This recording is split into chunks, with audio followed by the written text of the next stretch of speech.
Act 1, Scene 1. Time, 1943. Place, Pillsbury concentration camp, located somewhere in Central Europe. In an office, sitting behind a desk, sipping on a drink, is a man about 40 years of age, dressed in the uniform of a high-ranking officer of the SS. His name is Wilhelm Heisler, and he is the commandant of the camp. He evokes an air of complacency coupled with authority. Standing next to him is another man, about 30 years of age, who is a captain in the SS. His name is Harald von Essler, and he is Heisler's adjutant.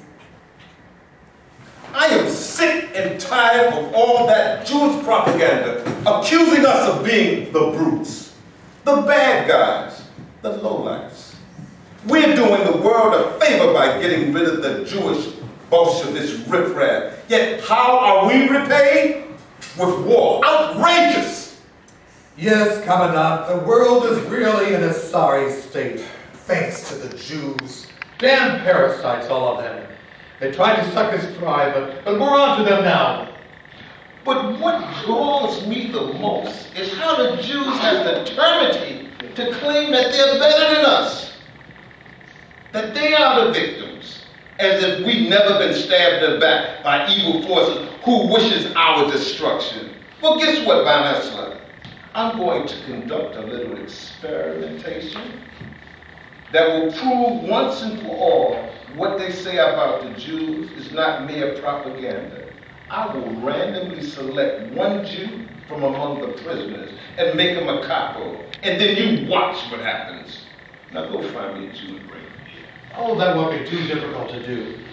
Do you have anyone in particular in mind? Any Jew would do. And remember, he has to be a Jew. Jawohl. Heil Hitler.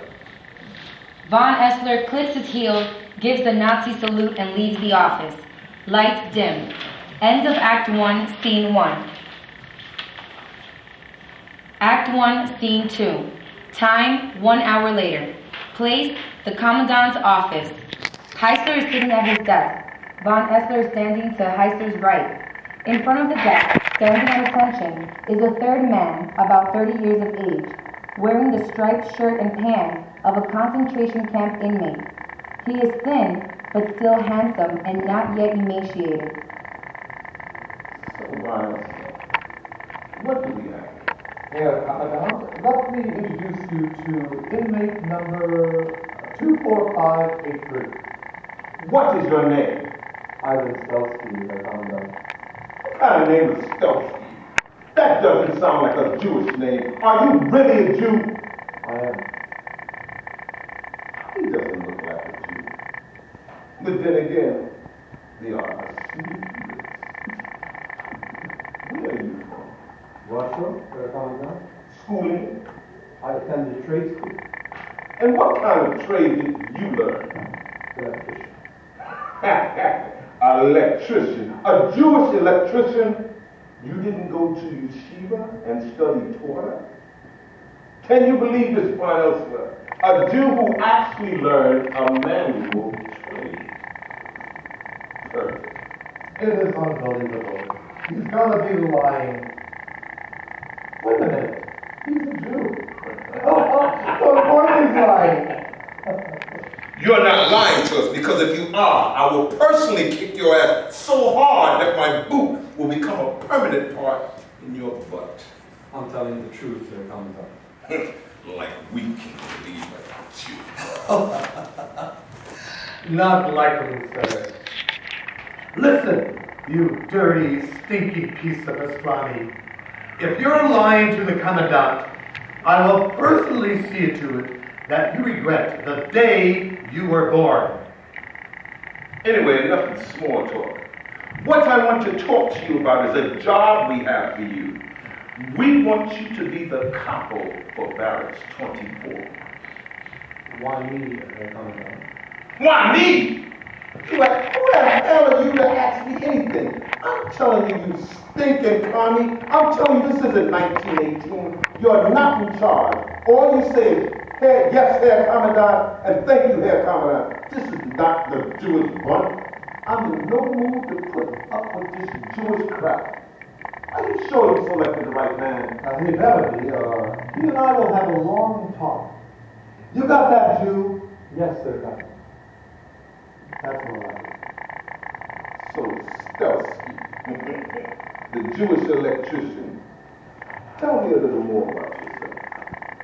Herr Commandant, after graduating from trade school, I worked for a construction company in Washington, installing electrical wiring in buildings. Then, in 1939, I was drafted into the Polish army. So you were a soldier too. What was your rank? I was a corporal and was in charge of a platoon. The Poles put a Jew in charge of the Polish army? No wonder we beat the Poles so easily. The Jewish soldiers was too busy praying. Come to think of it, now in the last war we had too many Jews in the German army. They was insisting that they were Germans, but they was just imposters. Infiltrators who took all the desk jobs while the real Germans bled and died. The Kaiser should have gotten rid of them. Should have dumped them on the Americans. They loved Jews. I remember that after the war I spent some time in New York City. The place was swarming with Jews. Well, like you said, Von Elsler, we are on to them now. They won't fool us again. You hear that, Stelsky? You will not fool us again. How old are you? 29 years, Commandant. Married? Single years, Commandant. You're a good-looking young man. You're tall, blonde, handsome. In fact, you could almost pass for Aryan.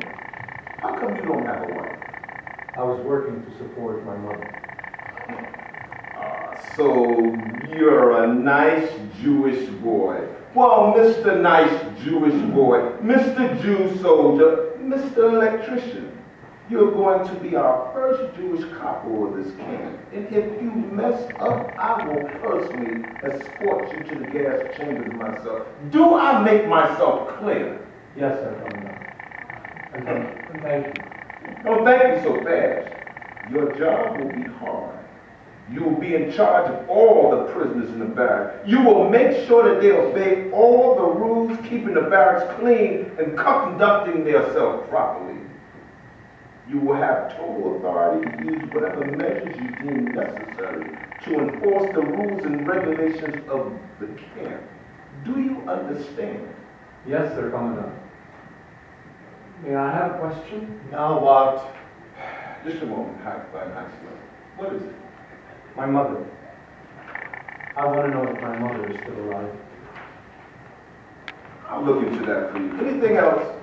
No, good. Now, before I dismiss you, I want you to sign this paper. Heisler reaches into a drawer in his desk and pulls out a paper.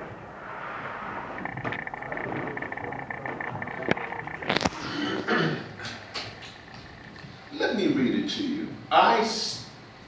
Ivan Stelsky, voluntarily agreed to become Kapo of Barracks 24 and accept this position of my own free will and accord under no duress.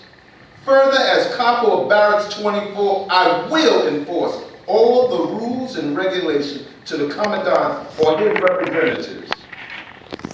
Heisler places the paper on the desk, Sign right here, sir. points to where Stelsky should sign. Stelsky approaches the desk, looks at the form for a moment, and then signs it. He then steps away from the desk. Good. Heisler reaches into his file cabinet and pulls out a coat and a loaf of bread and throws them hard at Stelsky, who catches them, almost falling backward. That is your official Kapo jacket and a little extra food to give you more strength to do your job. After all, we don't want you to set a poor example for your pals in the barracks. You will also occupy the Kapo's quarters. Oh, before I forget, there's something else I think you will need. Heisler again reaches into the file cabinet and pulls out a 3-foot-long truncheon, one end encased in leather. This is your enforcer. You will carry this with you at all times and use it unsparingly to encourage compliance with the rules. Is that clear? Yes, Commandant. Heister gets up from the desk and tosses the truncheon to Stelsky. Get the camera. Von Essler leaves the room and soon returns with a camera. Good, now take a picture of us. Heister grabs Stelsky's hand in a firm handshake.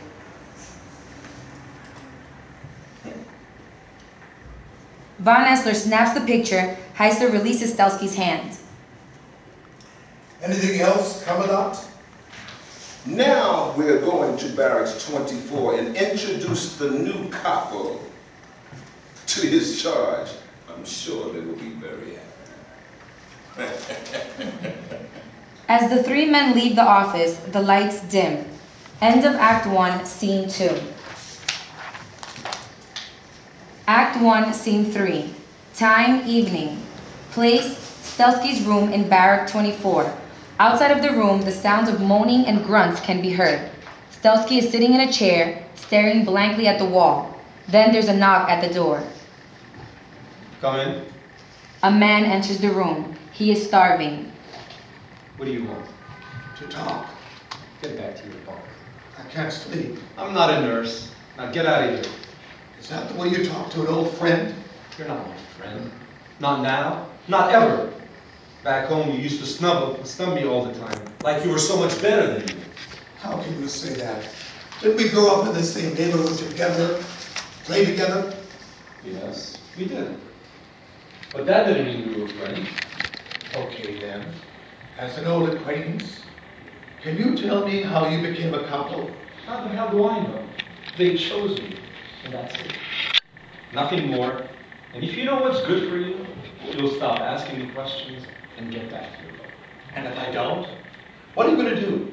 Smack me? Listen, friend. Are you trying to test me? Are you? Stelsky gets up from the chair and starts pushing Pavel towards the door. Pavel resists. Some Kapo you are. You can't even deal with a starving man. Stelsky lets go of Pavel. He glances at the truncheon that is in the corner of the room. You don't have the guts to do it. You're a wimp, a punk, just like we were when we were kids. Get out of here, now! You stupid little faggot. Always the mama's boy. Don't you know what those Nazi pigs are up to? They want to show us that we're just as depraved as they are. Don't you get it? Or maybe you got it already. Which one is doing you? The commandant or his queer captain? Listen, Pavel, you have no idea what you're talking about. They ordered me to be the new Kapo. That's it. And you didn't refuse. Refuse the commandant? How could I? Maybe by saying no. And if I had said no, then what? Then they would have kicked your ass, or maybe thrown you in solitary. But at least you would have had your self-respect. Shut up! Why do I have to explain anything to you anyway? Because I'm the closest thing you have to a friend in this dung heap. And also because I do your mother. That's all finished now. Yes, and you're the one that's finished it. The moment you said yes to these Nazi pigs. Now you're their toy, their tool, their plaything. And you're a Jew too. Traitor! Stelsky is silent. Then he leaps from his chair, grabs the truncheon, and in one swoop hits Pavel hard on the head. Pavel collapses onto the floor, motionless. Stelsky standing over him. Then he opens the door and shouts, Get this stinking carcass out of my room now! And make it fast! And don't make me repeat myself! You got it? Several men rush into the room and are dragging Pavel's motionless body as the lights go out. End of Act 1, Scene 3. Act 1, Scene 4. Time, morning. Place, roll call, square. Von Essler is standing behind a podium. Stelsky standing at attention. Barrack 24, all the common and present? Yes, Captain. Anyone in the infirmary? One, Captain. What's his problem? Severe head injury. How did that happen? The prisoner was in an altercation. Anyone else hurt? No one. Fighting will not be tolerated. If any of you are caught fighting, you will be severely punished. Now form a line. It's show time. The prisoners start forming a line. Stelsky, come over here. I want to talk to you. Yes. You stupid dolt. What kind of Kapo are you? That guy should be alive. You're making me look bad. Now, how am I going to explain this to the Commandant?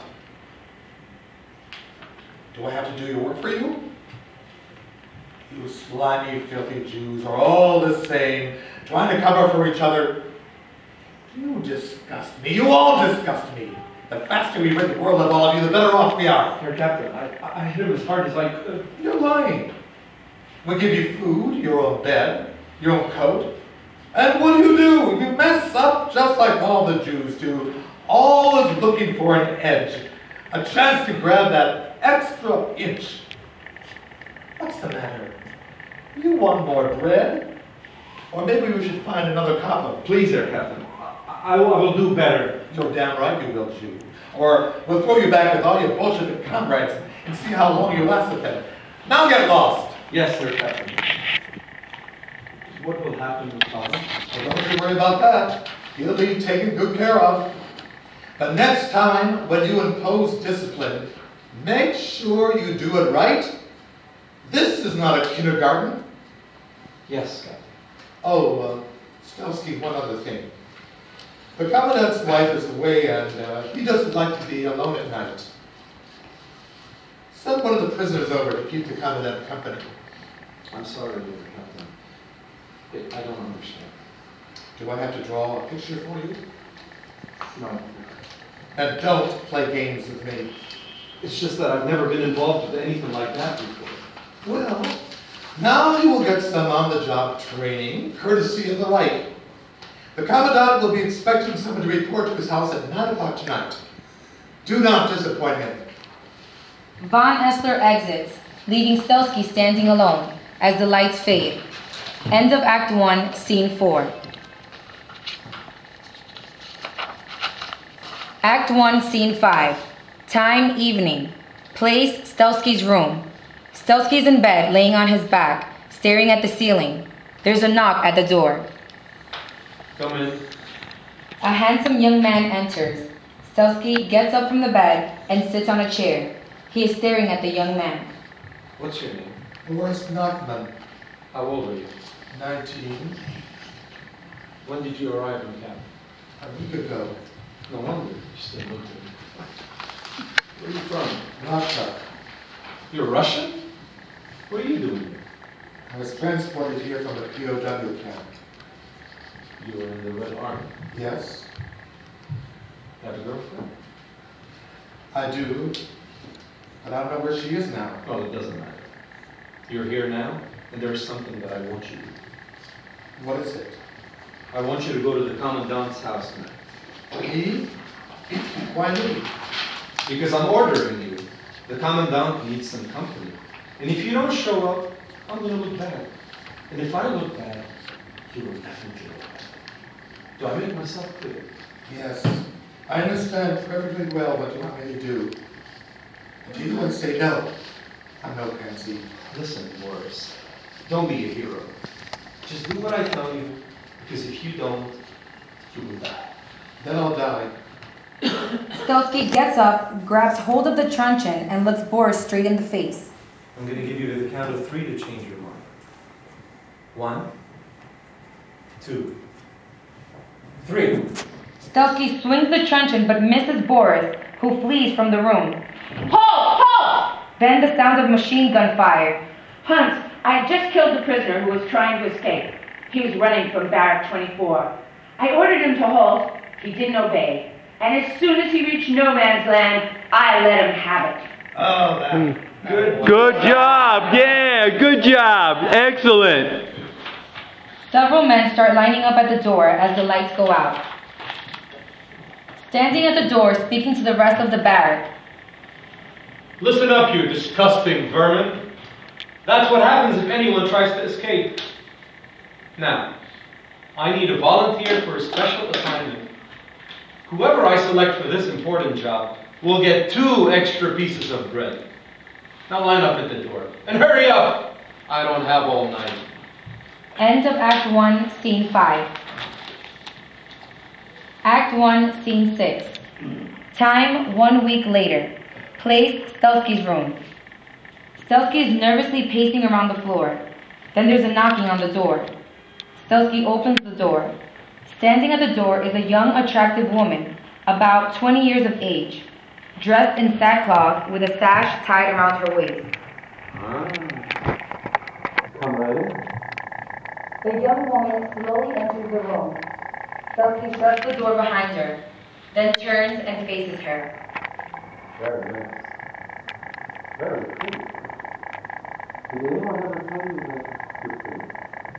I heard about Peter making something here. She didn't tell me what. Oh, I see. You want to get right down to business. Now let's not play games. Oh, excuse me. Please sit down. The woman sits on one of the chairs. Stelsky sits on the edge of the bed, facing her. What is your name? Nadia. That's a pretty name. Would you like to know something, please? Nadia is silent. Oh, I see. You're very proud. Anyway, I'm sure you would like to have a little something about it.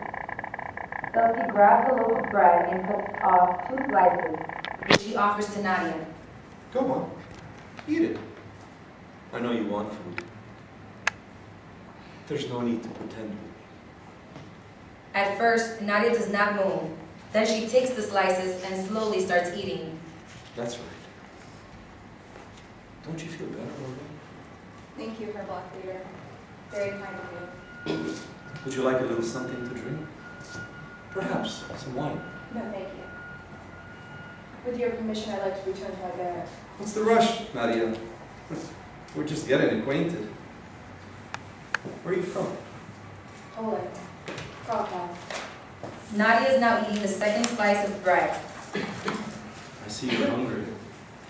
If you want, I'll give you some more.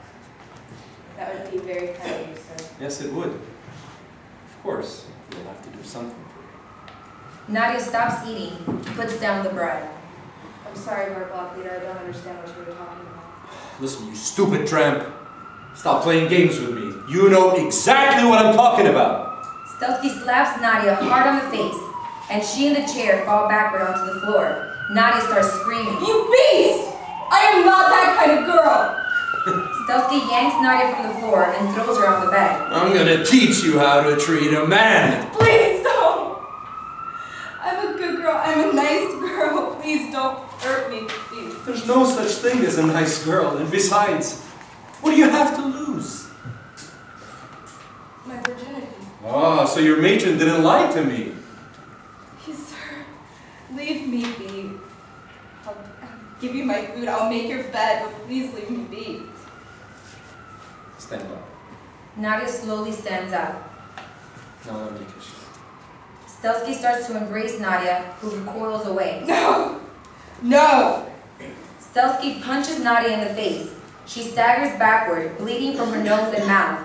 Stelsky then throws Nadia onto the floor and kicks her. Nadia is screaming. Scream all you want, bitch! I'll do what you want! Just don't hit me anymore. Well, that's much better. Now clean yourself up. Stelsky tosses a towel to Nadia, who starts wiping the blood from her face. Nadia then slowly stands up and begins removing her sackcloth, while Stelsky stares at her. Suddenly, Stelsky throws Nadia onto the bed and jumps on top of her. The lights go out. From the darkness, the audience can hear sounds of furious, violent copulating mingled with screams, moans, and sobs. Then there's a silence. Then a spotlight shines on Nadia, her face in sackcloth, covered with blood. Why have we been forsaken? What crimes did we commit? What harm have we inflicted to make us suffer like this? The innocent are the victims. The predators get their way. But someday there will be justice, and there will be much to pay. Today I'm bruised and battered, a victim of cruel lust. An object to be pitied, a girl who's lost her trust. Why have we been forsaken? What crimes did we commit? What harm have we inflicted to make us suffer like this?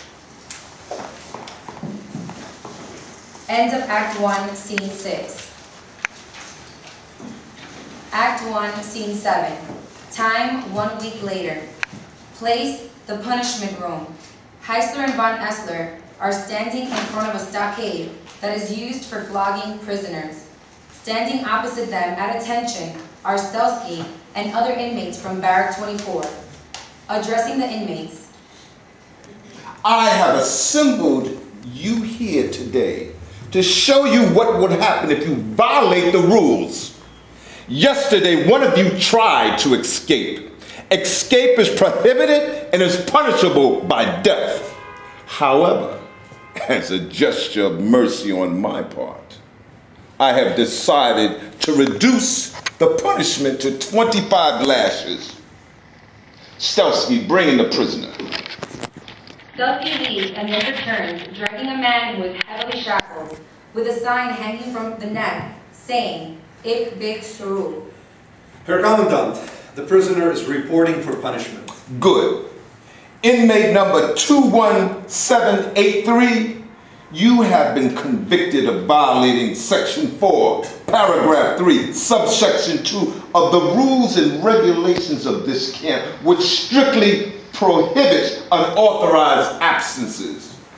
Because you violated camp regulations, the right has expended considerable resources to recover and return you to your rightful place. The penalty for this infraction is 25 lashes with a belt, and since the escapee was from Barracks 24, Kapo Stelsky will be assigned the duty of administering the punishment. Herr Commandant, I respectfully request that another inmate be given that honor. You may select someone else to do the honor. Yes, Sir Commandant. To the assembled prisoners. Any volunteers? No response. I repeat, any volunteers? Again, no response. Herr Commandant, no one has volunteered. What? No volunteers? Who the hell are you to refuse your capo's request? What kind of scum do I have here that you so blatantly ignore this opportunity to demonstrate your devotion to the right? Your arrogance is duly noted. I want a complete roll call, and everyone is to remain standing at attention until the count is complete.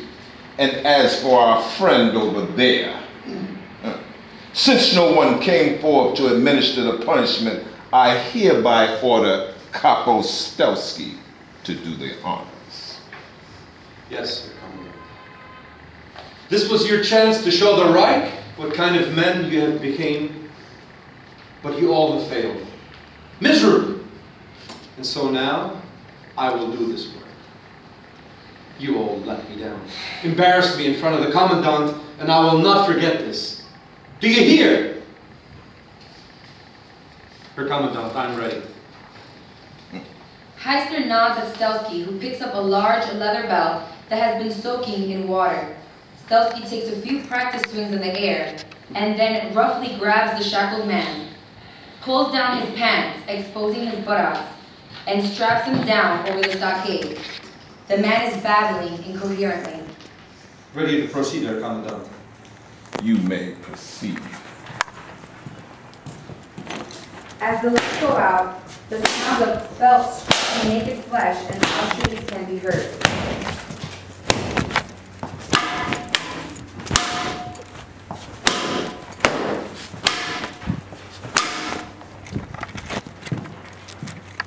End of Act 1, Scene 7. Act 1, Scene 8. Time, later in the day. Place, Stelsky's room. Stelsky is laying on his bed, and there's a knock at the door. Come in. A man enters the room. You wanted to see me at Kapo? That's right, Rubinsky. Who the hell do you think you are to make me look so bad? I don't know what you're talking about, El Capo. Listen, you ugly baboon. You know exactly what I'm talking about. How come you didn't volunteer to whip that guy? I thought you wanted to play ball with me. Don't tell me that I was wrong. I didn't know you expected that of me. Don't play with me. I've seen you shaking down other prisoners, so stop acting so smart. I could use a tough guy like you. El Capo, I just wanted to obey your orders. Stop it. First chance you'll have to try to get my job. Probably denounce me. I would never do such a thing, El Capo. Stelsky gets up from the bed and grabs Rubinsky by the collar. Better not. I ought to bash your head in right now. I'll just show you who's boss. But I won't, because I need an assistant to the police. It's bad. You're in? Whatever you want, El Capo. Well, that's what I want. And don't patronize me. In return, I'll give you extra rations and release you from your work. Thank you for your generosity. Screw off. Don't even try kissing up to me. Now get back out there, and if there's any trouble, you take care of it. Here, take this belt. Stelsky gives Rubinsky the belt that was used to beat the escapee. Don't forget, out there, you are in charge. Anybody who gives you back talk, you just belt them. That will quiet them down. And if they resist, let me know, and I'll set them straight. Thank you, El Capo. And the next time I ask for a volunteer, you volunteer. Get it? Yes, sir, El Capo. Rubinsky leaves. Off stage, Rubinsky can be heard screaming at the other prisoners and using the belt. These barracks are filthy! Clean it now! Their screams mix with the sounds of the belt striking bodies. Stelsky lays down on his bed, staring at the ceiling, hands folded behind his head, listening to the screaming. Lights out. End of Act 1, Scene 8. Act 1, Scene 9. Time, April 1945. Place, Heister's office. Heister and von Essler are frantically gathering and burning papers. There's a knocking on the door. Who can that be? I don't know, Herr Commandant. See who it is. Von Essler puts down the wad of papers and opens the door. Stelsky is standing at the entrance. What do you want, Jew? The barrack is refusing to report to work. I'm requesting orders. Don't you see that we're busy? Get lost. Stuffing some papers in a garbage can, he looks up. Why are you here? Saying that the inmates won't report to work. They won't. They'll shoot them. With what, Herr Commandant? Can't you see we're busy? Stelsky does not respond. Use a machine pistol. Sir, giving the capo a firearm is strictly forbidden. Besides, this Jew cannot be trusted. Give me an order and I'll finish him off right now. Put it away. How do we know you're telling the truth? Because most of the guards deserted last night, and if I don't act now, we may all be in danger. The guards are gone. That's right, Herr Commandant. Don't trust this Jew. He's a liar, just like we all are. Better now that I shoot him and then deal with those bastards in the barracks myself. Go out and check the situation and report back to me. Von Essler grabs the machine pistol and as he is leaving, roughly pushes Stelsky aside. Come in. Stelsky comes into the office and remains standing. We've gotten reports that the Russians are just outside of town and will be here soon. I bet you can't wait for that. I have no use for the Russians, Herr Commandant. I'm no commie. I'm more concerned with the whereabouts of my mother. Did you ever find out what happened to her? Your mother? How should I know what happened to her? You promised me you would find out. I promised no such thing. You mean I did your bidding all this time for nothing? You did what I ordered you to do, and you did so voluntarily. I want that paper that I signed, and that photograph as well. I have no idea what happened to them. You're a damn liar. Heister reaches for his gun, but Stelsky punches him on the face. Soon both men are grappling with each other, with both of them trying to grab Heister's gun. Finally, Stelsky punches Heister in the stomach, then hits him on the face. Heister crashes to the floor. Stelsky then kicks Heister on the ribs and grabs his gun. Okay, you stupid crowd. You're gonna tell me what happened to my mother. I told you, I don't know. She's probably dead. Probably?